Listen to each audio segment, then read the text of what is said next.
खबर शामिल करेंगे। पसरूर से माई अल्लाह रखी सरकार का उर्स मुनक्किद हो गया।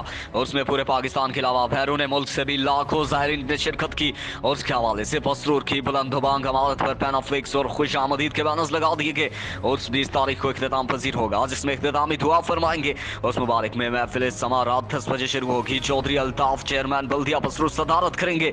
बल्दिया के काउंसलर भी महफिल समा में शामिल होंगे। पसरूर मीडिया मेंबरान को भी चौधरी अल्ताफ की जानिब से खसूसी दावत दी गई। मसरूर नाथ ख्वान निज़र अब्बास महफिल को रौनक के दोबाला करेंगे। अम्मा अल्लाह रखी के दरबार पर उर्स की तकरीब अरूज पर है। कवाल उस्ताद शराफत अली खान भी महफिल समा में रंग जमाएंगे। उस मुबारक में हर मकतबा फिक्र के लोग तशरीफ ला रहे हैं। मैं आवाम का बेहद ममनून हूँ कि आवाम मेरा साथ दे रहे हैं। अल्ताफ शफी पसरूर को नीट एंड क्लीन सिटी बनाया जाएगा। चेयरमैन बल्दिया पसरूर। उसमें लंगर जारी है। इंतजामिया इख्तितामी दुआ तहज्जुद की नमाज